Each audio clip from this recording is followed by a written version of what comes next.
みんなアルとマイクみたいになりたい。でも電話してくれない。オークランドとブックレンドから世界チャンピオンバーチャルプローズ始まるよ。バーチャルプローズ。To my motherfucking man, 50 grand, the alcoholic man, inject a tall can in his bloodstream if he can. Biggie Smalls, the stroker, MC provoker, chocolate tie smoker, huh? I like to max and Maximas and Acuras. Your girl butt cheeks, I'm smacking, huh? The raw rapper, spine snapper with the little, cause on my lap, a shot, but I ain't your fucking comforter. And if I ever fall in love, I bet I'm fucking her. Ask the if I didn't choke her. If she try to front, then I Episode 26 of the Virtual Pros Podcast. My name is Al, a.k.a. Taguchi Mane, a.k.a. Flocka Michinoku, a.k.a. TJ Lurkins, a.k.a. Meltsy F. Davey, please say the Davey, a.k.a. No Way Rose. Shout out to Joel, a.k.a. your favorite Josie. Joshi? Hits me with that Tokyo Dome on top of the Tokyo Dome, and with me is Mike. How am I going to follow that up? I don't know. Hey, you motherfuckers. It's Mike, a.k.a. Big Van Vapor, a.k.a. Kokazuna, a.k.a. Sleep in Zanipafo, a.k.a. Write my number down on that promotional tissue pack. Bang! Today's topic, our hot takes, don't add us.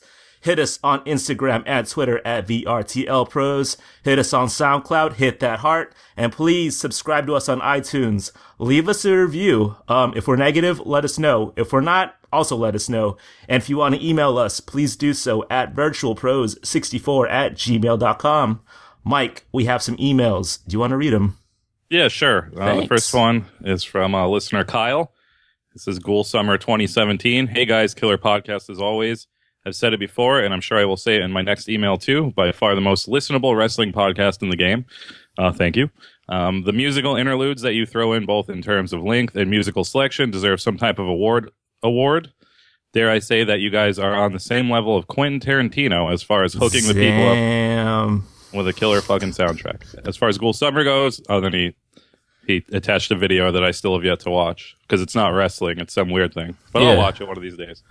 Well, the video it's like a two-parter. I guess it's Kyle in this fedora talking by like a fireplace, describing a fire punch or a flame punch, and then he lights his hand up and he punches this dude in the face, and it's kind of crazy. Uh-huh.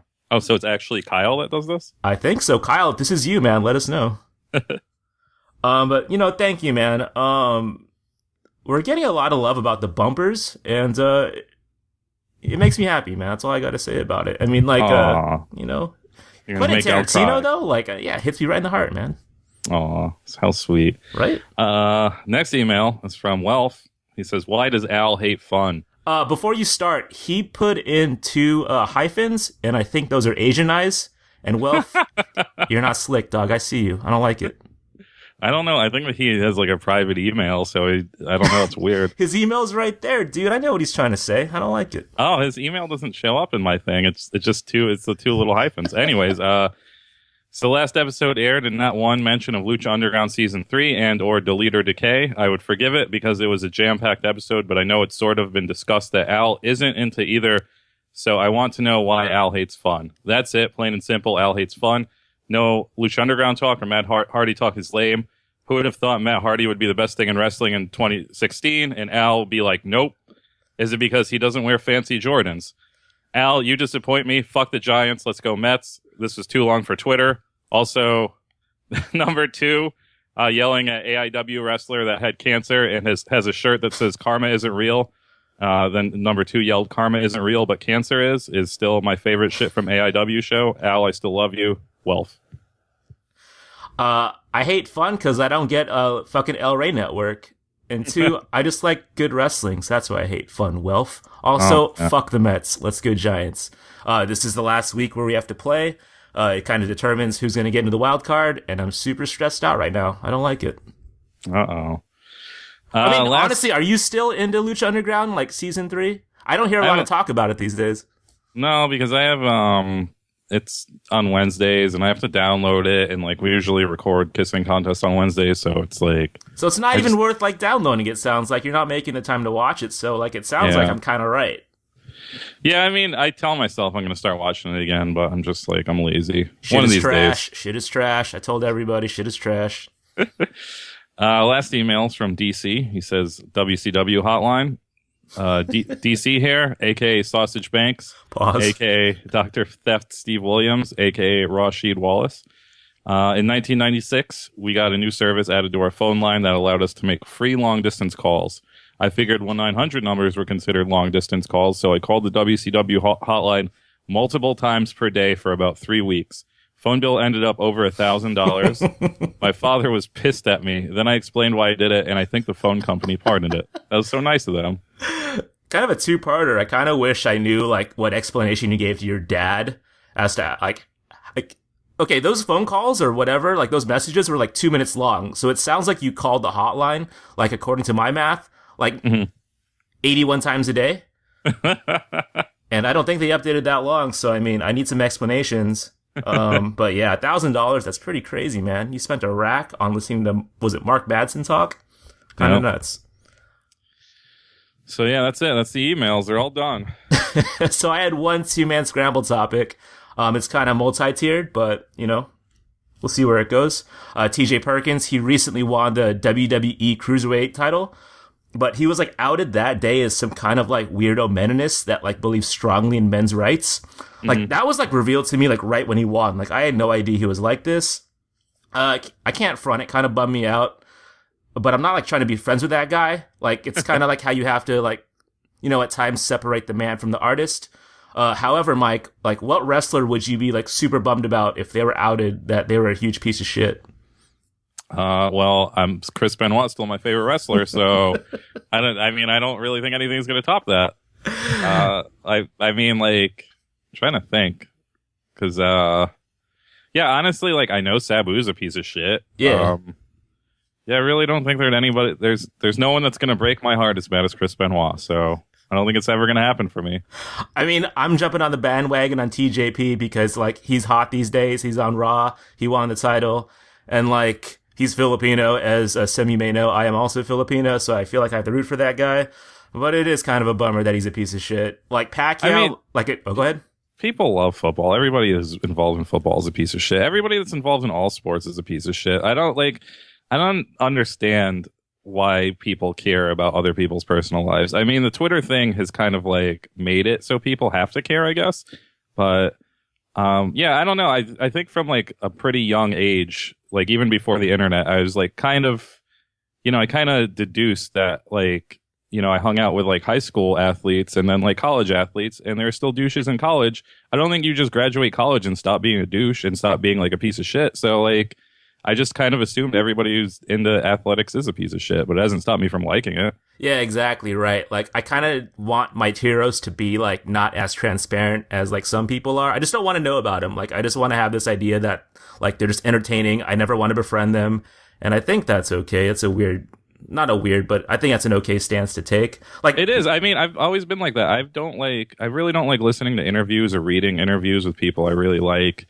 I don't like have any real desire to meet people I really like because I don't want to know that stuff. Like, it sucks that I know Chris Benoit killed his family. Like, what the fuck? That sucks. That's a really shitty thing to know and like live with. And yeah, it's just so I just try and just enjoy whatever I enjoy and not try and dig too much into anything else. That's why I don't like other podcasts that are always like interviewing people, not even just wrestling stuff, like any podcast where it's like the focal point is interviews. I'm just like, I don't want to listen. Like Manny Pacquiao, like initially was like a huge piece of shit, but like in a cool way. Like he was like a philanderer, like he was a gambler, and then he like had his like little opinions about like you know, the homosexuals, and now I can't root for him anymore because it sounds like I'm like co-signing that, and that's kind of a bummer. And so when I found out that TJ Perkins had these like crazy takes about, I don't know, women, and I don't even know like what he said. I just heard that he was like a meninist, and that fucking sucks. So, like, I'm kind of, like, on the fence on whether or not I should root for this guy. But really, like, it really shouldn't matter for me just because I just want to watch cool wrestling. Yeah, this is a pre-hot take before a hot take segment. But since we're on the subject, right now, I think that Cruiserweight stuff on Raw is, like, the level of when they did, like, NWA in Raw, where it was just like, why is this going on? Like, who's watching this? That's how I feel about the Cruiserweight stuff. Like, I want to care. Like, I love everybody involved in it. And then it comes on and I'm like, the fuck? Like, I don't want to watch this right now. Like, just go back to people talking in the ring for 20 minutes. Like, it's so try hard, and I don't know. I don't like it. Like, if they're gonna fucking do it, make them like real people. They bring them out like it's like a fucking circus act, like they're elephants or something. And they can't do it that way. They got to be like, why can't these dudes interact with like, you know, any other person on the roster? Why can't they interact with the Ascension or something? Like, they just stick with they're like midget wrestlers now, basically, and it's just, I don't know. Yeah, I don't know how they're doing that segment or how they can do that segment like organically, but right now, like, it's not that great. And like Tozawa, I think, is going to debut soon, so I mean, I hope they shape up, but it's not looking good. No. So as an aside, my friend Dwayne texted me. He's not even like a real wrestling fan. He asked me, "Is TJ Perkins good for our culture?" And right now, I don't have an answer for that. He's a 31-year-old man with a faux hawk, and like his gear is kind of weird. Like, I feel like 80% of like the roster has like a weird like asymmetrical like what are they called, like moto jacket. Like, it's not like a cool look anymore.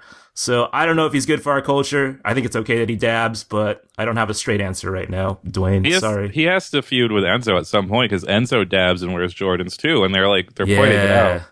And it's like, hopefully they do. They're probably the same weight. I think right now Enzo has the better Jordans, but TJ, I don't know. Yeah, I would put TJ second on that pecking order with the Jordans. Okay, I guess I'll get into my two-man scramble. I got a bunch, but these first two ones aren't on my script, but I'll just go off script first. Yep. One, I just wanted to mention, we don't need to go into details, but one of Al's earlier nicknames, your favorite Joshi, slides in my DMs. That came true, so, you know, it's another thing that has come true. Do you want to talk about it like in full or no? I was debating on it, but it might sound a little corny, but I don't know. I don't give a shit. Like, it's up to you. All right. I don't really care. Let's talk about it. Let's pull, what is it? Like, let's pull the curtain back a little bit. So on Thursday, Joel, he made a t-shirt with Sasha Banks, or for Sasha Banks. It was like a Sailor Moon kind of flip.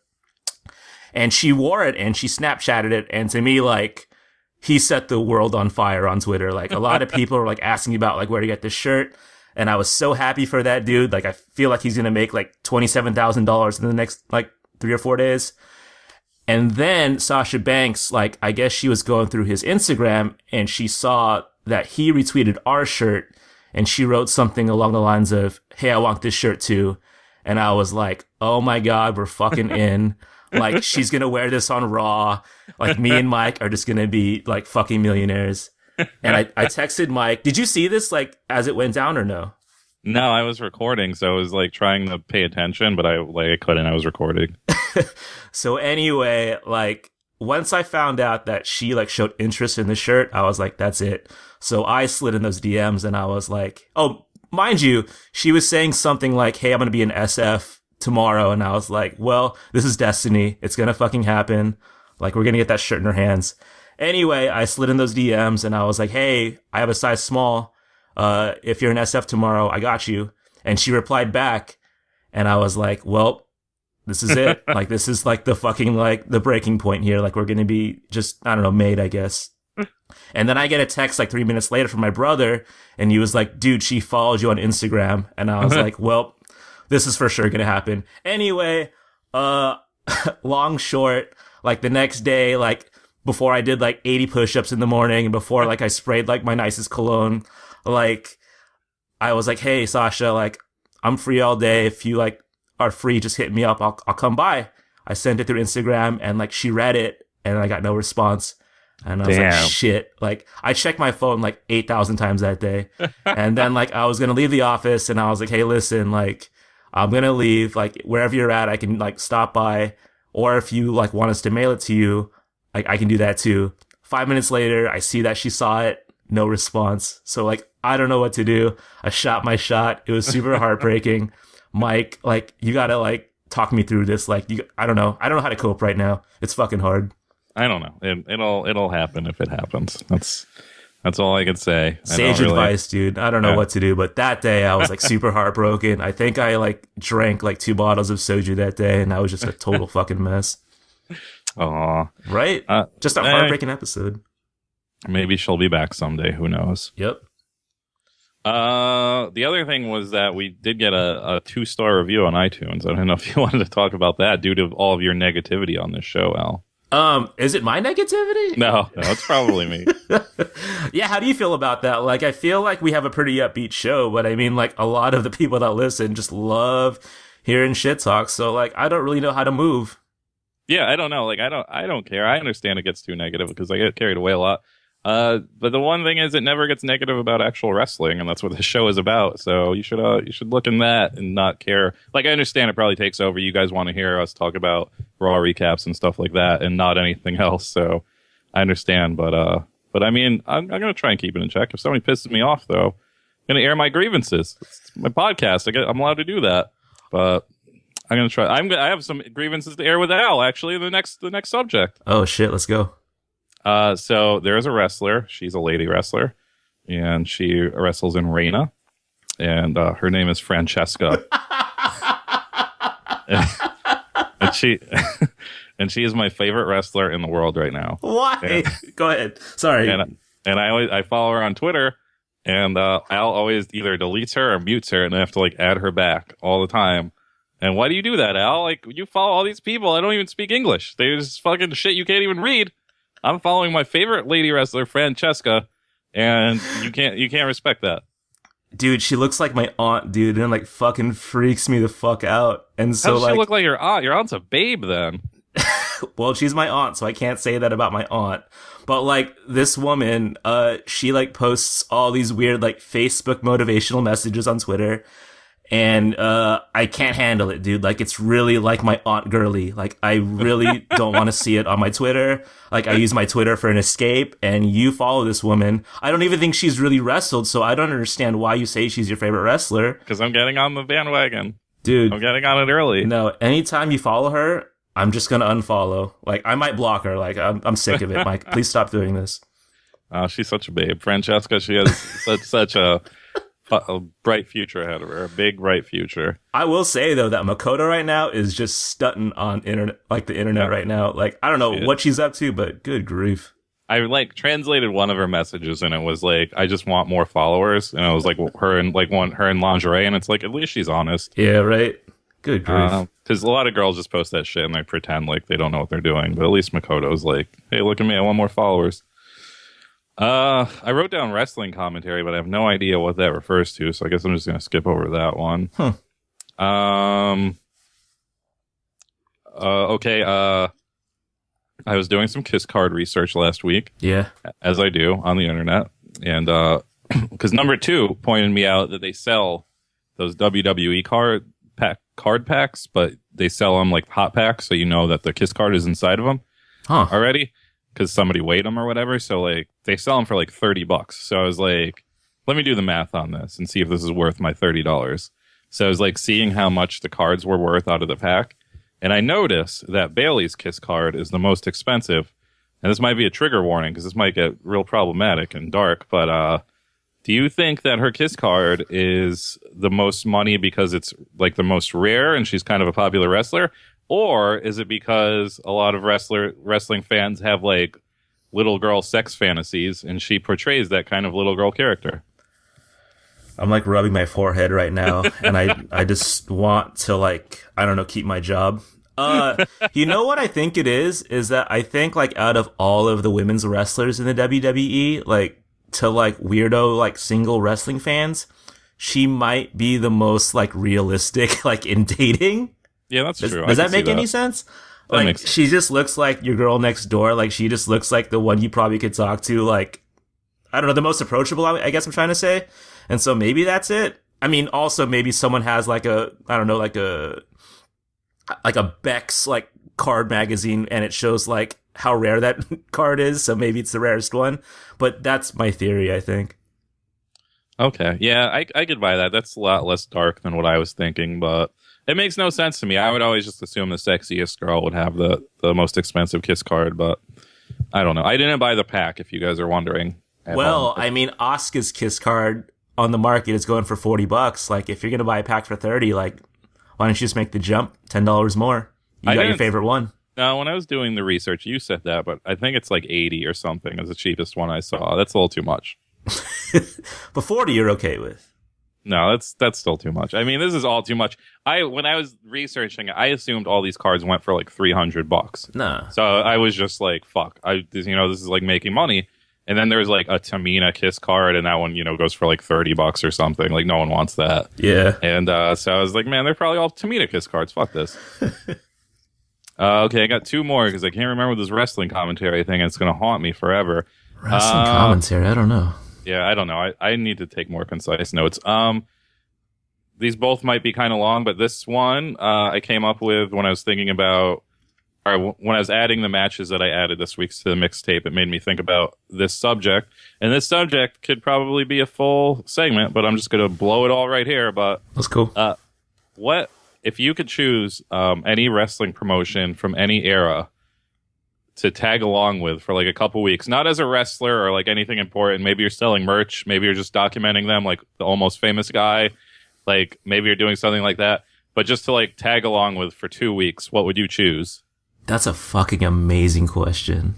I want to say ECW, but like it feels like they didn't go anywhere. Like they just kind of stayed like on the East Coast, like maybe in Philly. I think I'd still go with that.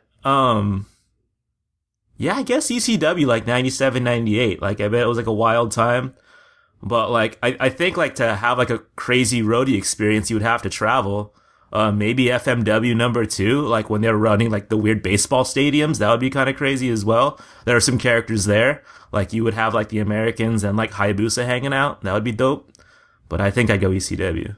Yes, ours are then switched because like FMW is my 1 and ECW would be my 1A. But yeah, because I not to blow it into the mixtape segment, but this dude on YouTube just added like a ton of old FMW stuff, and it's like, so I've been watching it, and I'm like, man, it would have been so cool to just like hang out and like, because they're going from doing like these gyms in front of like 1,000 people to selling out like 60,000 seat stadiums in the same month, and that's pretty nuts. You know what I'm gonna do? I'm gonna switch too, because I feel like if I'm on the road, if I'm a roadie, I can get my hands on one of those like amazing jumpsuits, like the like black and orange, like Giants colorway FMW jumpsuits. Yeah. So it might be worth it just for that jumpsuit, actually. It might be, but okay, yeah, maybe we'll explore that even more down the road in a longer segment. But okay, so the main event for my 2-man scramble is that I went to House of Hardcore a couple weeks ago. Oh, that's right. With a couple people that I'm not going to say their names because I don't know if I'm going to say anything incriminating, and so I was going to keep it anonymous. But you know who they are, you follow our Twitter or whatever. But so in the House of Hardcore, which is a Tommy Dreamer's ECW spinoff promotion, and it was in the ECW arena, which is the first time I've ever been there. Never been down before. And before the House of Hardcore show, there was an actual wrestling convention going on in the ECW arena. I have never been to a wrestling convention. I've briefly been to... Dude, yeah, I'm glad you're touching upon this, actually. I briefly went to the one that was connected to WrestleMania weekend, the year it was in Giant Stadium, but I just, like, it was closing, and I just, like, looked in for a second and walked out. But this was, like, a bona fide wrestling convention inside the ECW arena. And according to my friend, it looks way better than it used to. Basically, it used to be much grimier. And spoiler alert, it still looks like crap. Like it still looks like a crappy, dingy. Like it doesn't look like a horrible club, but it still looks like a shitty club. And so yeah, this was a straight up wrestling convention with straight up wrestlers of all types of fame and non-fame sitting there at these beat up like broken wood tables, and it was like dim, and it was just like, I hate using this descriptor because I think I use it too much, but it was very much like the scene in 8mm when he goes to buy snuff porn in that porn cornucopia basement place. Like it was kind of like that vibe, but with drinks. Like you could buy sangria for $5. So it was like walking around, and it was just like weird because like I've been to New York Comic Con, which is gigantic. I've been to like Fangoria conventions back in the day, which were like at nice hotels. And then I go to like zine fairs and like art fairs and book fairs and stuff like that. And those are always like pretty well put together. But this is straight up like Booker T just at like this $10 shitty like wooden table that's about to fall apart in this fucking dark corner that somebody probably pissed in at some point. And like he's just like sitting there, and it's just like, man, this is sad. And you get to see like how all these old wrestlers look super bloated now. Like Bret Hart was looking rough. He had the longest line, by the way. But yeah, the only people I felt compelled to take a picture with, and I didn't, was I saw there was a table for Sandman, and I walked past it, and he wasn't there, and I was like, oh well, you missed your chance, Sandman. You're not going to take a picture with me. And Lady Blossom was there, who was my first Wrestle Bay of like all time, besides Elizabeth, but she doesn't count because that's everybody's first Wrestle Bay. But outside here, it was Lady Blossom, and at first I was like, who's that lady? I know her from somewhere, and I was like, oh, that's Lady Blossom. And then I was like, the fuck am I going to do with this picture? Like, she's just an older woman in like a pantsuit. It's going to be me and an older woman in a pantsuit. Like, the fuck am I going to do with that? Like, no one would be impressed. So I was just like, I'm not going to do that. And then I was like, oh, Abdul the Butcher's here. That'd be a cool picture. $20. Dude, you're old. Like, you're going to die. Just mark it down to 10, man. Fucking $20 for a photo on my own phone? Oh, they're not even giving you like a Polaroid? No. Oh, man. That's crazy. Yeah, $20 for the opportunity to take a photo. Fuck off. And, but George Mayfield was there, who was, if you guys are older listeners, he was the man that used to go to Japan and buy all this shit and bring it back and sell it to the rest of us. And he was there, and at first, like, I walked past his table, and he wasn't at his table, and I just saw, like, you know, his spread, and it's obviously, like, no one has the stuff he has there. Like, everybody's pretty much selling, like, American garbage. He has, like, all this old, like, 90s Japanese stuff, and I'm just like, whoa. And so I stop, and there's, like, this disgusting woman at his table, which I would later find out from one of the people I was with that she just goes to conventions helping people, but she doesn't look like she should be allowed in public places. Like she was like disgusting and obese, and like she was like nodding out at the table, and her shirt was like covered in stains, and the entire area of the table smelled like homeless people smell, like not like just not showering, but like just not showering for a month. Like if you live in New York or like anywhere there's tons of homeless people, you know that smell. It's like it's beyond death. It smells worse than death. And I was like, oh man, I cannot believe I'm going to like ask for a price on something from this table. It probably has bed bugs. Like, I don't know what the fuck I'm going to do. And so like she had a program that I wanted. So I was like, how much? And she just like nodded out right in front of me. And I'm like, hey, and I'm like snapping my fingers. I'm like, hey, how much? And then she like looks over, and it was that George Mayfield guy. And I'm pissed off, and I feel really bad about this. Like, I know I need to work on my negativity, as that one iPhone reviewer would say, but I'm like, I do really need to work on it, because like I was like already pissed off. So I'm just like, okay, how much, dude? And he's like, oh, let me show you this. And I'm like, dude, I don't like, just tell me how much this is. Like, this is like, I was getting like so stressed out. And he's like showing me, he's like, this is the newspaper from that day. He had like the newspaper there. And I was just like, dude, I just like, I don't care, man. I just want this fucking, like, I just want to know how much this is. And he's like trying to show me all this stuff. And I like basically like, you know, I end up buying it. He throws in a free pack of cards. He wanted to give me like free tickets or something from the thing. And he couldn't find them. So he's like, here, take these cards instead. And I'm like, okay, whatever. And I was like, oh, wait, that's George Mayfield. Like, I just put two and two together. And then I was like, I might be back, because I wanted to see what else they had there. And they didn't really have anything else I wanted. So I went back. And I went through his shirts and stuff. And, you know, I got the vibe that, like, he told me, he's like, I'm 63 years old. Like, my wife hates all this shit. She's, like, if I die, she's just going to throw it out. So I just want to, like, I just want to sell it to people who, like, will give it a good home. And I felt like such an asshole for being a dick to him. But it's just, like, that's just my common demeanor in real life, unfortunately. And I felt bad that he just wanted, like, somebody to talk to. But I'm just, like, I'm not that dude when it comes to stuff like that. Yeah. I don't really like, you know, I don't want to nerd out that bad. But it was cool that he had this stuff. And I wish I was less of a dick to him. And I wish, like, I didn't feel, like, weirded out where I could, like, sit there and look through it. Because I was so weirded out by the whole situation. And it sucks because he has, like, no internet presence. So you can't even, like, hit him up to get this stuff. And I wasn't about to drop, like, I spent way too much money that day as it was. So, But yeah, so the convention was, outside of that, super creepy, and I don't suggest anybody ever going to one, because it's a sad, sad time, and I don't know how else to explain it. It's just like, step it up, wrestling. Like, you get fucking hire, like, get a hotel or something. Like, I don't know, that place. I guess wrestlers are just so conditioned to it that they don't give a shit, because they're just used to, like, working in high school gyms and stuff, where they're just like, oh, this is fine. Like, I can't imagine, like, having to just sit there for 3 hours taking pictures with these fools And I don't know, it was just a bad situation. A lot of smells there too. A lot of great smells. Yeah, when you texted me that you met George Mayfield, I was like, man, this used to be the guy that you like would lead like 8 or 9 weirdos to Japan, and he would take them on trips to like Ribera's Steakhouse. And like, I knew that was kind of a ripoff. I was like, who's paying $3,500 to do all this stuff? But I mean, he had like a crazy inside track. Like, I guess if you went with him, you could have met like Manami Toyota, and that's cool.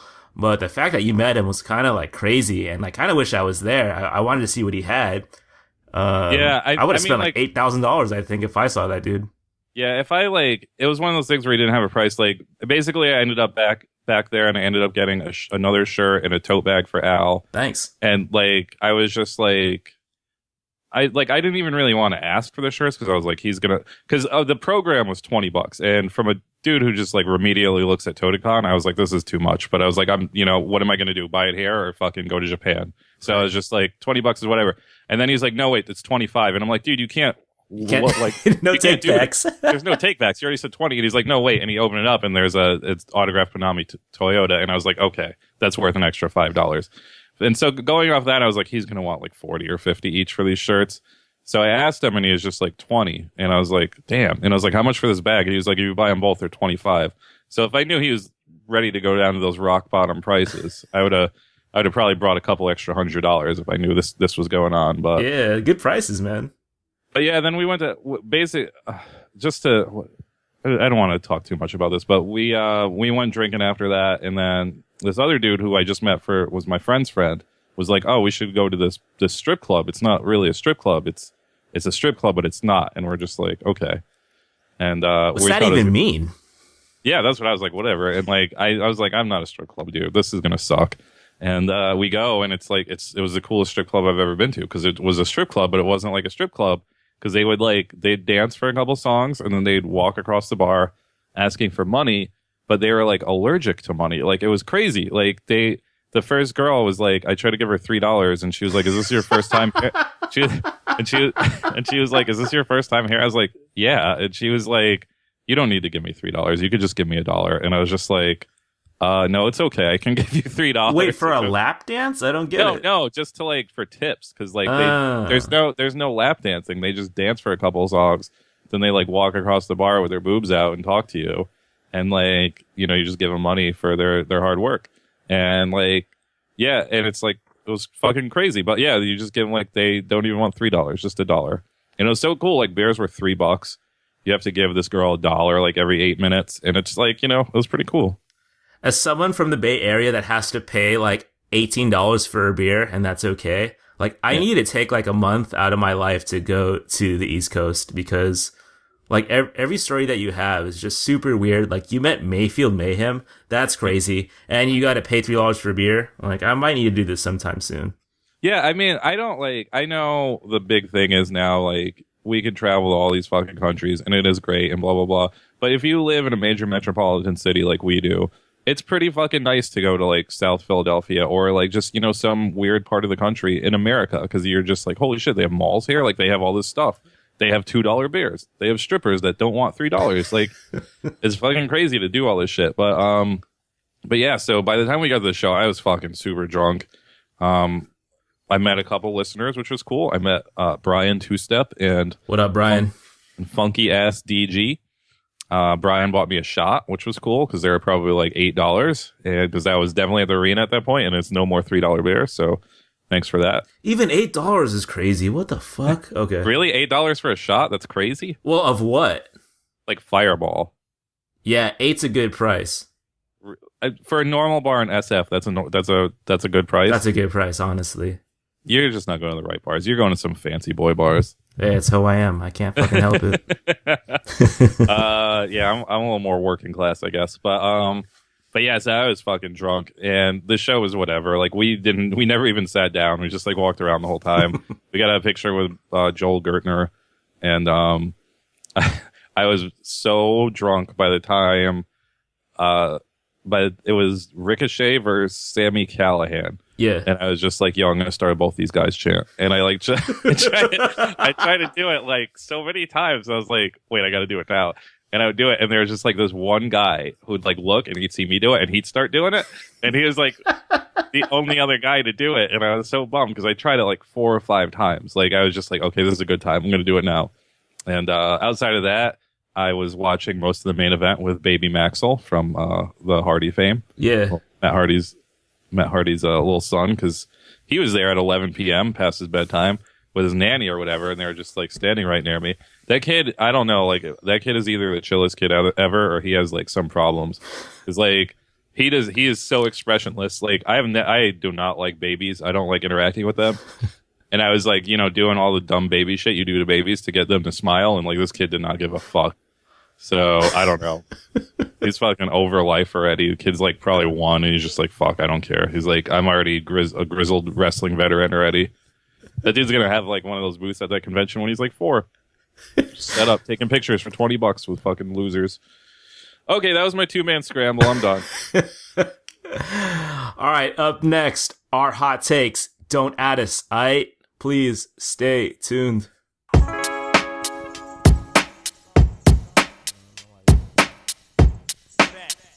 That nigga Daz Dillinger, corrupt young Gotti, nigga.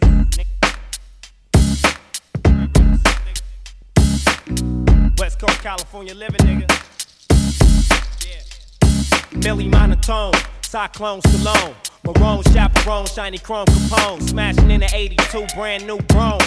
Home sweet home, nigga, where the hoods to roam. In gangsta bill, where we shoot to kill. Pop the pill, pop, then drop the 3 wheels.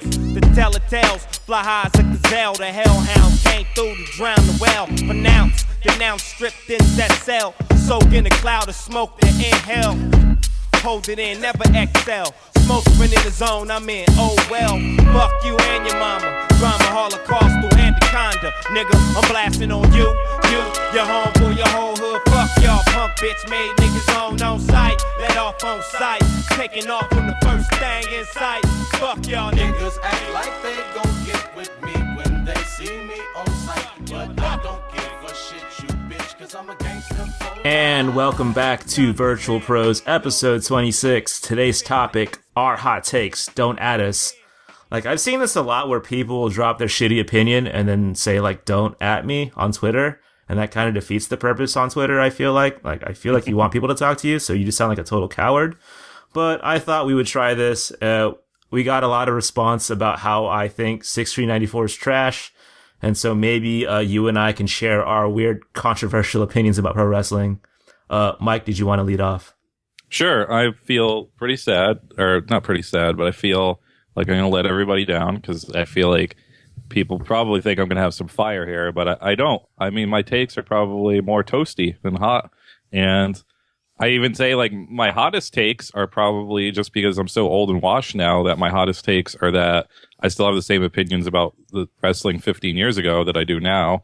So, like, I still think all those ECW matches are great.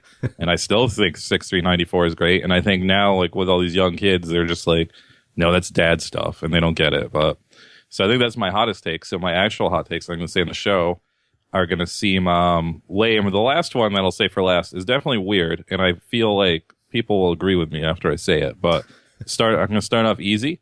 The first one is all of those Undertaker WrestleMania matches that everybody thinks are great are kind of trash. Oh, shit.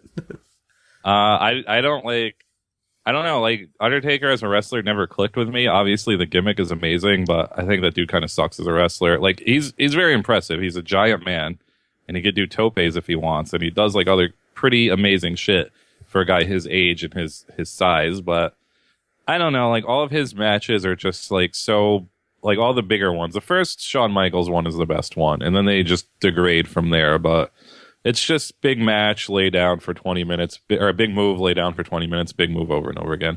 It's just like a very good video game wrestling match. It's not an actual good human wrestling match. And so, like, yeah, I never got into them. I don't know why everybody thinks those are the end all be all. Even Big Dave himself, he thinks that first Shawn Michaels one is the best WrestleMania match in history. I kind of want to flex on you right now because I saw WrestleMania 26 live and I thought that match was tight. But, like, yeah, the CM Punk match was, like, it was all right. The Triple H match was pretty good, but I feel like I know where you're coming from. I don't know. Yeah, I mean, mostly I'm talking about the Triple H and Shawn Michaels ones because those are the ones that everybody's like, oh my God, they're so fucking amazing. I don't think anybody thinks the one that Brock Lesnar beat him at was amazing. I think everybody can agree that match kind of sucked outside of Brock Lesnar beating him, but maybe people do think that match was amazing. I don't know. Yeah, the ending was amazing, but that match was like total trash until like the ending happened. Yeah. I'm also going to start off with the softball, and I'm going to say that Virtual Pros is the best brand ever. 99% of you guys that make merch should just quit. Like, we're the best. I'm convinced about it. I do market research every day, and every day my chest just goes out and out even more. Like, we are truly the fucking best. Like, people are still like flipping like the Run DMC logo, like the King of Strong style logo, and the Keep Calm and like whatever thing. And like, you guys should just stop, like, just quit out of Photoshop. Like, it's not worth it. Like, it took us 7 episodes in 1T to be the best, and we're just going to keep steamrolling everybody. There's no doubt in my mind that's going to happen. Don't at me about that. You know it's fucking true. Like, don't think we don't see some of you, like, you guys are like totally biting our flows. You guys are stealing our jokes on Reddit. I'm flattered. It's fine. But just know that we're fucking better than everybody out right now. For fucking sure. There you go. That's zero negativity right there. That's all positivity. All positive. Well, it's true. That was really your answer? That was one of them. Wow, that's something. Okay. Don't at me. My next one, and again, I think this might be more of a mainstream opinion than it was, say, even 2 years ago. But I still feel it. I've always felt it, and it's that Bret Hart is kind of lame. Dude's always been kind of lame. I think he's like the reason. Personality wise, or like as a wrestler? Like, as a wrestler, like he's always been kind of lame. Like, he's the reason people stopped watching wrestling. I mean, they want to blame it on WWF having bad ideas, which they did, but it's also because Bret Hart was like the top guy. He's like a really boring wrestler. Like, he is the definition of technical wrestler because it's technically good, but it's not technically fun. It's just real boring. And yeah, I don't know. Like, I never saw it. Like I said, I think Bret Hart says enough wild shit now where people don't like him anymore, but there's still a good amount of people out there that cite Bret Hart as their favorite wrestler. And I mean, even his own brother Owen Hart was a better wrestler than him. So, like, facts. I don't know. I don't see how he's basically, out of all of the legendary old wrestlers that are like very revered, he's the one who makes like the least sense to me. Where I'm just like, I don't get it. Like, out of Ric Flair, Ricky Steamboat, Randy Savage, all of Bob Backlund, even all those people, I'm just like, I don't get it. Like, Bret Hart just does not click. Man, I will say though that like he was a part of like the first match I saw like as a kid where I was like, wow, that match was really good. That was him and Mr. Perfect at SummerSlam. Mm-hmm. But I kind of know where you're coming from. Like, I don't ever watch a Bret Hart match out of leisure. Like, he is kind of boring to me personally. Yeah, he might be like the best wrestler that's like, I don't think he makes a match good. He can maintain a match like being good. Like, and I guess according to him, the match against Davey Boy Smith, that was all him. So maybe he is a really good wrestler, but I don't know. He just seems like I would never watch a Bret Hart match for fun ever. Hey, this might be an aside, also kind of a hot take, but him versus Steve Austin at 13, I Quit match, kind of trash, right? It's okay. Like, I mean, it's like a cool legendary match, but I don't think it's like a great wrestling match. I'm going to count that as trash. Me and Mike are on the same page. That's why we're friends. Yeah. Also kind of on the same page, my second one is Hayabusa is better than Ric Flair. Question for Mike. A very simple question, actually. Can Ric Flair do a 450 splash? He can't. Okay, so that's like 75% of my argument here. Being a pompous rich guy like isn't innovative to me at all, but being a falcon in professional wrestling is, and that's what Hayabusa did. He took being an animal and just fucking elevated it to like the highest art. It's kind of like people like, you know, going to like a hip hop comparison. It's kind of like people who like grew up with like Sugar Hill like records, talking about how like Rapper's Delight is like the best rap song of all time. And as like a 80s baby, I don't give a fuck about that shit. I grew up with Doggy Style. I don't care what was first. I know what's best. Also, other questions for you, Mike. Who has a better robe? Hayabusa. I'm going to answer that for you right now. Better theme music, Hayabusa. It's debatable, but I mean, Hayabusa's theme music is better to drive to, so I'll ride with that. Nobody watches Ric Flair for fun, and I will watch Hayabusa versus Mr. Ganasuke all day. Hayabusa fucking smokes Ric Flair. Sorry about it. I guess that is true. That's all. Those are all very true facts. So. It's all facts. Yeah, that is all facts. Don't at me, though.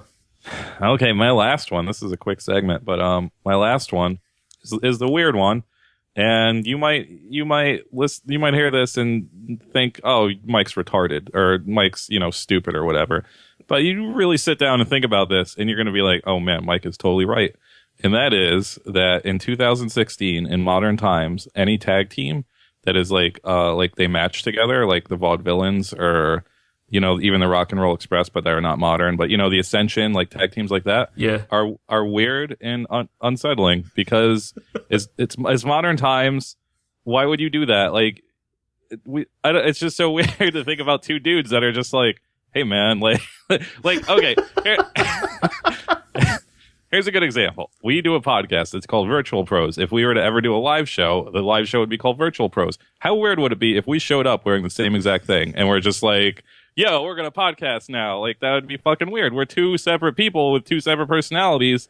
This isn't like the freewheeling 70s and 80s when people like believed in weird shit and like astrology and stuff. Like, this is real. This fucking hardcore reality, 2016. You can't just show up being two carnival men from the 1800s and like, that's some weird shit, man. That's weird and unsettling. And no tag team should be like that anymore. You can wear gear that has the same colorways and stuff like that and match that way. But when you're like two inseparable people, unless you're the Usos and you're actual blood brothers, like that's fucking weird. That is why no one knows the name of the Dubstep Cowboys. Like no one's ever going to know their names. They've been single wrestlers for like a year now. Who fucking cares? They're the same people for 2 years.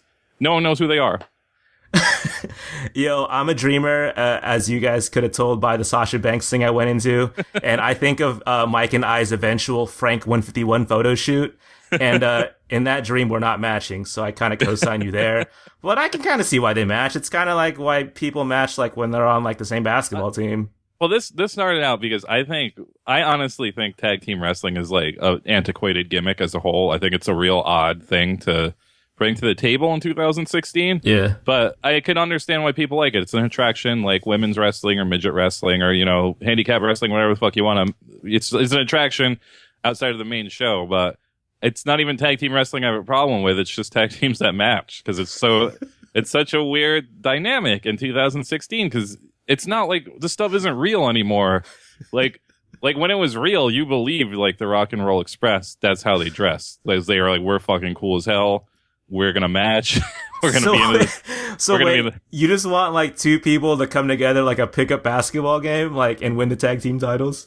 Honestly, that's not what I'm saying. But honestly, those are always my favorite tag teams. Like, I don't really buy into the Sheamus Cesaro shit. I think it was so lame. But like at the same time, like they're already my favorite tag team. I love unlikely tag teams. But I'm not saying that. Like Tommaso Ciampa and Johnny Gargano are a tag team, and people are aware they're a tag team, and they're two separate people who they probably don't even have the same musical taste. Like they probably do different things, and that's good. Like that's how it should be in 2016.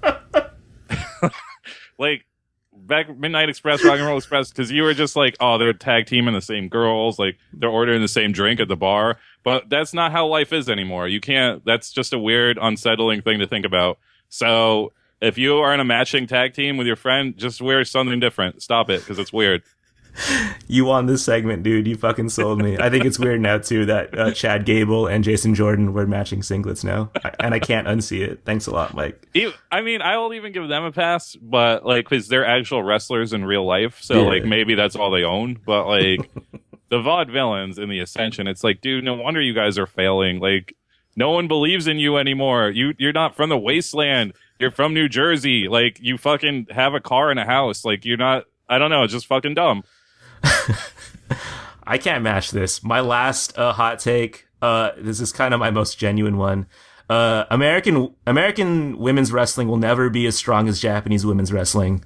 I was watching that match at Clash of Champions with Bayley, Sasha, and Charlotte, and it still, to me, like looks a little disjointed. Like, it still looks super awkward. I mean, I don't watch Shimmer, so maybe the guy that like divorced his wife to like be a photographer can like email us and like put me on game. And, like, they've definitely made, like, leaps and bounds with regards to wrestling in America.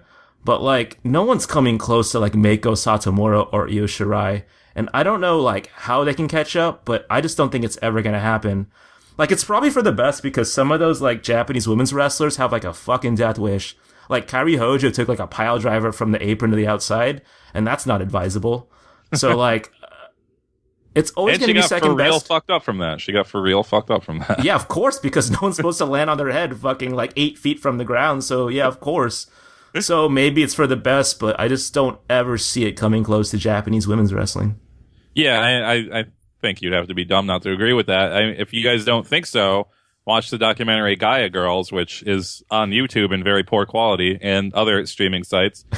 But yeah, I mean, maybe like 20 years down the road where I don't think Japanese women wrestlers are trained as hard as they used to be, but I'm sure that spirit is still there. Yeah. And I don't think that spirit is in America. I'm not saying that's a bad thing. It's like, it's probably a good thing that spirit isn't there in America and these girls can go and have like normal lives, like outside of wrestling.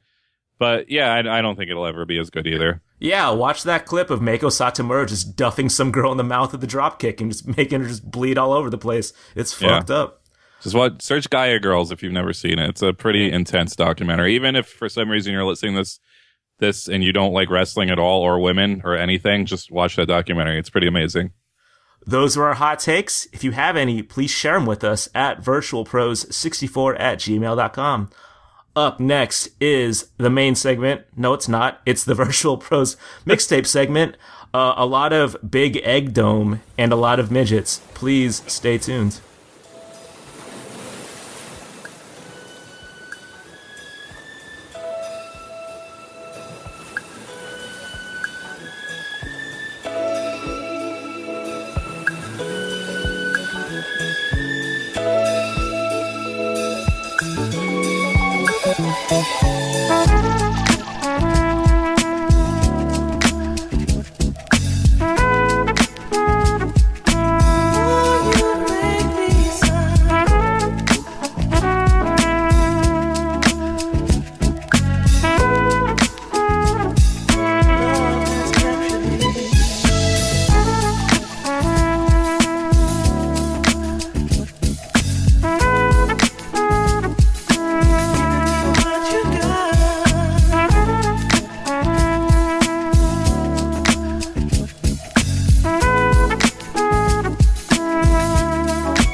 All right, we are back here with the Virtual Pros world famous mixtape. If you do not know what this is, we maintain a playlist on YouTube.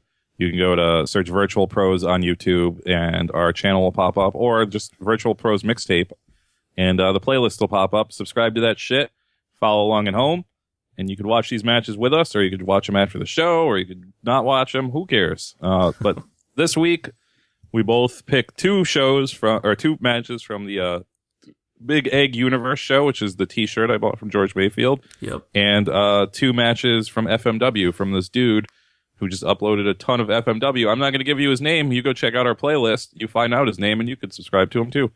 But so the match I chose was Tsunakake Silver versus the Great Little Muda and Buta Genjin.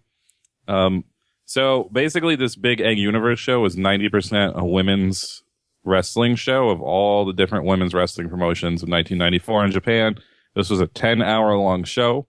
I believe it was like 30 matches or something like that. 23. And 23 matches. And in between some of the women's matches were some kind of sideshow matches, I guess I would say. And this is one of them. These are all little people. I instantly fell in love with this match because the first thing you see is the straight-laced announcer in the back interviewing Tsunakake Silver and Great Little Muda, and they both have their faces painted, and they're little adorable men.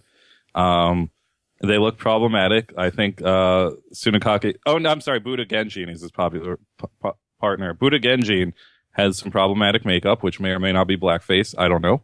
I'm colorblind, but... he kind of had that blackface type of makeup painted on him, and he kind of looks like Abdul the Butcher, so I think he was supposed to be like a little Abdul the Butcher. And Great Muda does not look anything like Great Muda. He has his face painted, and he has a big afro, and then he's wearing like kind of like a kimono type thing, but not really. And I believe all of these little people had to use the same 3 makeup colors because they all have kind of the same makeup, and it's all really hastily, badly put on. And then they interview Tsunukake Silver, who is a taller little person, and he's painted all silver with a big X across his face and SE on his forehead, so it looks like it says sex, or it looks like he's super into being straight edge, which would make sense in 1994. So either way, he's already the coolest wrestler ever. And it's like a pretty normal interview, and then I don't know, he says something or does something, and he like pretends like he's gonna touch the interviewer guy, and the interviewer guy acts like he is a snake, like he's like and like he like runs away from him. And it's pretty funny. I don't know. So I already 5 stars right there, 5 stars just for the interview. Honestly, I mean, it's a midget match. Like you know how this stuff goes. I really honestly miss midget matches. When I was little, like my uncle had just tons of VHS tapes, and he'd always have like tons of random like MSG and like Boston Garden house shows on VHS tape, and I would like put them in, and like if a midget match popped up, I would fucking just lose my shit. Like I'd just be like, this is the best. I can't believe this is happening right now. I get to watch a midget match. And that is unfortunately that's just gone. We don't have that joy in life anymore. Do you think this is the biggest crowd that midgets have ever fought in front of? Wasn't there a midget match at WrestleMania 3? Oh yeah, there was, huh? So yeah, maybe you're right. maybe the second one. Yeah, I mean, there's a lot of people, man. This is a big place. There's a part, the high spot, if you will, of this whole entire match is they run up this giant ramp on the Egg Dome and get on. They put the one wrestler on a little dolly and fucking just throw him down, like just roll him down this giant ramp into the ropes, and he hits him so hard, and it's so fucking great. At one point, little Great Muta tries to stand on Buddha Genjin's shoulders and just falls face first, like he just falls straight down. It's so good. There's some cool parts where he stands straight up on his head, though. It's pretty nuts. Great Muta wins, and he looks so happy after he wins, like this was a real match. Like he is so fucking happy, and it made me so happy in real life. And also, they do post-match interviews. And Tsunukage Silver is so upset. Like, I think he thought this was real. Like, he is like a real convincing promo. I don't even speak Japanese, and I'm like, man, this dude's pissed. I would look out if I was Great Little Muta. Like, he wants revenge. So good for you, Tsunukage Silver. I think this is the first and only Japanese midget match I've ever seen. I don't think I've ever seen another one in my life. I found a death match a couple weeks ago that I should link you to with like, there was like 8 or 9 like midget wrestlers. I think you would fucking love it. And finally, watching this match and thinking about this entire card, as the kids would say, how lit was Japanese wrestling in 1994? Like, that had to be the greatest year for wrestling in general. Super lit. J-Cup was 94. Yeah, it was the best. This was going on. I think they did that other huge interpromotional thing in 94. All the great All Japan stuff. There's so much good stuff. Mike covered everything, but I wrote down, like, on intros alone, I feel like this is going to make Mike's top 10 matches of all time. I started dying when they showed Little Muta's face, and I know Mike was dying as well. But yeah, go ahead. I sent you that screenshot the first time I watched it of this interview. Yeah, Mike was so excited. I look at it every day. Like I open my phone and look at it, and I just making my wallpaper. I fucking love it so much. I just look at it every day, and I'm like, yeah, man, that's a great picture. Yeah, it's like a really, really weird match. I think it's 11 minutes. It's worth your time. I feel like it came from like Mike's dream or something. I don't know how to feel about it, but yeah, please watch this match. From the same card, I picked. It's labeled All India Women's Pro Wrestling from 11/20/94. From the same show, 10-hour card, 23 matches. I guess this whole card was like designed to highlight different styles of pro wrestling. We also covered this card before with the Manami Toyota Aja Kong match, which was amazing. So if you haven't seen that, peep it. This pick was like inspired by Mike actually picking up the shirt from the event from the one George Mayfield. And I think the first thing I told you was like, dude, you should watch this match. Just because I remember seeing it and I was like, this is the weirdest thing I've ever seen. I could find like absolutely nothing about these two women. Like I looked up the Wikipedia for this card and they're not on it. Which kind of leads me to believe that it's like some kind of opener or like some kind of accident that like All Japan Women's like performed. So I can't even begin to describe what happened here. This quote unquote match is just 4 minutes of two Indian women. They're just showing off all of their judo moves. Like every single move that they've like ever learned, they're doing here. It's kind of like akin to like a pro wrestling guerrilla match. So if you guys are into that, maybe you like this match too. One of these girls like taps out like 14 seconds into an arm lock, and the match should be over, but it's not. And the match just keeps on going. Like it's like, I think like this match ends like 18 times. This match is 5 minutes long, including the interview. Such an oddity. I really think everyone should watch this match. Yeah, I agree. This is very awkward and, again, unsettling, much like tag teams that match.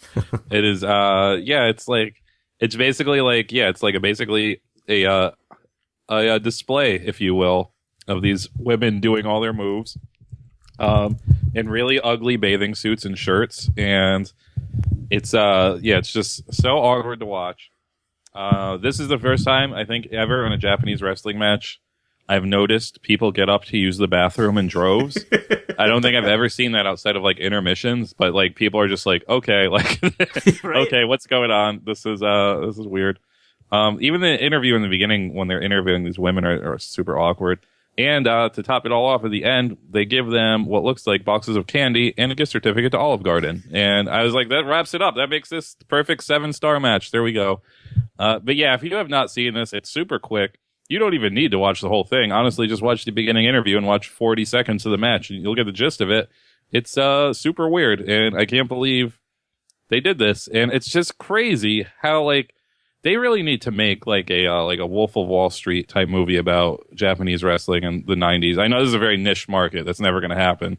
I don't think anybody's starting a Kickstarter for this project or anything, but like they was so extravagant, like the things they did back then, to think now they can't do. Like New Japan is the biggest wrestling in Japan right now, and they only have that one big show a year, and like they can't sell the place out. And you know, they were having these fucking Indian women wrestle in front of like 90,000 people back then. As an opener, it seemed like it was so weird. And I also forgot to add that I feel like the announcer, the guy on the loudspeaker, was apologizing for this match, and he was like cracking jokes, so it was kind of funny. If you speak Japanese, please translate this for us. Okay, so my next match was Bad Nurse Nakamura versus Megumi Kudo. This is May 5th, 1995. I already forgot. Is this Yokohama Sports Arena? I think that's where it is. Kawasaki Stadium. Kawasaki Stadium, there we go. This is a sold-out crowd of 60,000 people. 58,000 to be exact for you attendance truthers out there. Yep. So need you get on my ass. So yeah, basically I was at work the other day, and I was checking YouTube, and on my recommended page, it was like all of this crazy old FMW stuff. And I was like, And I clicked on it, and it's this guy who's just like rapidly uploading all this FMW shit. Like, he's uploading matches, which is cool, but what I care about is he's uploading like full on pristine EX condition commercial tapes, just like right up on YouTube, full 2 hours, shit I've never seen in my life, because I never really went with like commercial tapes like that, especially from this era FMW. And it's like I'm just fucking in heaven. Like, it's one of those things, just like every time I revisit ECW, where I'm like, I'm probably not going to care anymore. And this is the first thing I watched. I got home. I was like, I don't remember this Bad Nurse Nakamura person, but I love that name. So like, this is like the first thing I put on. And like within the first minute, like after the interview, and they show Megumi Kudo like walking down the aisle with like all these other girls in their fucking burnt orange and black FMW jumpsuits. I was like, this is where I belong. It's just like, I'm coming home. I'm coming home. It was just like that moment for me. And I was like, man, this is what I'm gonna do all night. I think I put it on at like 12:30. I ended up staying up to like 4 just watching this stuff, because I was just like getting so into it. Outside of that, this match is technically kind of awful. I'm not gonna lie to you. It's not the greatest match ever wrestled. It is insane again to watch this pretty mediocre match in front of a 60,000 seat crowd. And it's happening like, it looks like to be around dusk, and that kind of sets the mood too. The match isn't that great. Megumi Kudo comes out dressed like Mr. Pogo for some reason, and like people are just like so into it. Bad Nurse Nakamura, I don't think I had ever seen her before. She does not dress like a nurse, unfortunately, but she just wears white face paint, and it's pretty cool. And I was super into that. At some point, this match is clipped a bit. At some point, Megumi Kudo starts bleeding. And I guess to get more blood out of her, I guess the only weapon they could find near the ring was a bottle of hairspray. And so they're using a hairspray as if another wrestler would use a fork or like a spike or something. But it's a bottle of hairspray. It doesn't have edges. So it's just like, it's just this weird dynamic. They never used a spray to spray. Like, I was like, okay, she's going to probably set her on fire at some point. And that never happens. They just use it as like a weapon, that like a fork type weapon. There's one point where Bad Nurse Nakamura pile drives Megumi Kudo onto the chair, and it is the weakest pile driver ever delivered to a human being in a wrestling match, to the point where you can hear the audience groan. Like, they're just like, and I like, maybe it's because they're voicing their displeasure, but I honestly think they were just like, man, that was lame. And then she does it again because she knows she fucked up, so she does it again, and it's just like kind of a little better, but not that much better. But yeah, I mean, overall, this match, like, for something I've never seen, held like a lot of sentimental feelings inside of it for me, where I was just like, I don't know, it's something about FMW, man. Like, it's just my lane for wrestling, I think. This is like my perfect lane. If I ever had to create a promotion, it would be FMW to the max. I just like the idea of all of these wrestlers, basically, all the wrestlers in FMW are basically at the same skill set. Like, they might have different moves, but they're basically all of the same skill level, basically.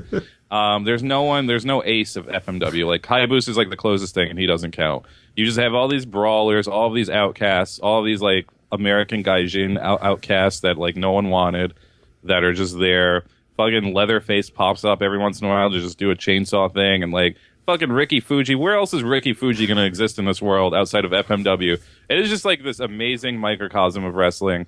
And I think that's why the kids like DDT so much right now. I feel like DDT is like their FMW, but nothing will ever replace FMW for me, and I love it so much. Bahu's right, by the way. I'll put that out there. Yeah. But yeah, Kudo, she starts off this clip with the ill SF Giants colorway. I was talking about it earlier. SF colorway FMW jumper. Then in the match, she just looks like a Supreme Fall Winter model. Obviously striking me in the heart here with these looks. Nakamura, she's working this cut open with a spray can, like you said earlier. I'm not impressed by this. It's kind of like analogous to hitting someone with like a cup of beer or a water bottle. You know, that shit sucks. Like, why do you do it? Just don't do it. The more I look at Bad Nurse Nakamura with this white face paint, the more she kind of looks like Ron Perlman when he was on Beauty and the Beast. I don't know why I thought that, but like, I just thought that she looked exactly like him. It was kind of cool to see this crowd bite on all these near falls, but you're right. This match is sort of a mess. I would still watch it if only for Megumi Kudo's just unrelenting WrestleBanus in this match. She's the best. The last match for tonight is Hayabusa versus Hisakatsu Oya, 6/27/95 from Korakuen Hall. It was for the FMW Brass Knuckles title. I'm going to shout him out, dude. Shout out to Mabel Mania on YouTube. He's like doing God's work right now with all these FMW uploads. Like, if you want to peep some of his matches, go ahead. Don't tell the cops, because if this shit gets taken down, I'm gonna fuck somebody up. Because the last time I was this excited about something on YouTube is some dude uploaded every single hustle card, and like I was just like, fuck, I never need anything else again. And they got taken down like in a month, and I was like bummed out. Never up again. They're just gone forever. Yeah, podcast, please. If you're listening, please stop the episode. Don't listen anymore. But yeah, that dude is truly fucking just killing it right now. Yeah. But yeah, I picked this match because like it's just such an awesome contrast of styles. Like, Hayabusa is the GOAT, as I was saying earlier, just like a flashy swag lord, as opposed to Hisakatsu Oya looking like a Jake the Snake cosplayer with a straight leg cloth pants and the weird hair with no volume. Couple minutes in, Hayabusa he locks Hisakatsu Oya in a sleeper hold, and like the camera zooms in on Oya's face, and like he does like these dead eyes, and I thought it was like a UFC chokeout where it's like held on too long, and I was fucking scared, dude. I thought he was out, and I hope someone from NXT was watching this so maybe they can use this finish for like the next Asuka match, because it was fucking frightening, dude. Combat Toyota, she's chilling at ringside with her Lokes on, super low key. I thought that was kind of funny. This match is like 25 minutes long, I think, and like 27 minutes. 27 minutes long. Oya, he spends half of this match like putting Hayabusa like in these like really crazy looking leg locks, And Hayabusa's like, fuck that. And he just like does this awesome springboard moonsault to the outside. Great near falls. Hayabusa's the fucking best. And like Korakuen Hall should just be looked at as like a Japanese national treasure. Awesome building, great match, worth watching. Perfect 7 stars. Peep it. Yeah, this is when I was telling Al that this dude was uploading all this shit. He was like, "Oh, I could finally watch this match," and then you said this isn't even the best one. How do you know all this stuff? Is there a backstory to this match or something? So I watched this match in a vacuum, but Bahu's top 100 FMW list has this, I think, at 27. Whereas there's another matchup between these two that's like, I don't know, like top 10, I feel like. So if this match was at 25, I need to see that first match. Yeah. I really need to, I've talked about it on this show, but we need to get a Kickstarter and like modernize his website. I'm even thinking about maybe I'll just make a zine of his website and then I'll have like a little book where I could just like open it when I need to like look up all these facts. But we'll talk. Hey, Bahu, if you want to collab, let's build. Let's build. So yeah, I had never seen this match, I don't think either, and I was very shocked. This match is very good, but it's like it's not what you would expect. Well, at least not what I was expecting. There's a lot of mat work, a lot of limb work going on, a lot of it legit seems like they were just like watching Savage Steamboat WrestleMania 3 before they went into this match, and they were like, "Yo, we gotta do something like this." Like, I don't know if this match has some ulterior motives, as if like maybe the Japanese equivalent of the unwashed wrestling nerd was like, "Oh, Hayabusa is just all high spots," or something like that, and they wanted to give like Hayabusa some meat to show that he could like actually wrestle. So like a lot more wrestling than you would expect in this. As Al said, Oya does look kind of like a Jake Roberts kind of cosplayer. At this point, he still had hair. He's later not has hair anymore, and even here it's sad because you're just like, oh man, just shave it, dude, you look awful, but he still hold on to it. And it's crazy to think that the dude who's like the second least fun member of Team No Respect had a match this good like a few years earlier that I never even knew about until this happened, because I always thought he was kind of a joke. Yeah, and this match, like, it's super good. It's super out of place on an FMW card, because I don't expect, like, I expect brawling when I watch FMW. I don't expect leg locks and stuff like that. There's also a part where Hayabusa does kind of like a front flip tope. Yeah. Pretty much lands right on his head. Just like fucking, you see his head bounce off the floor.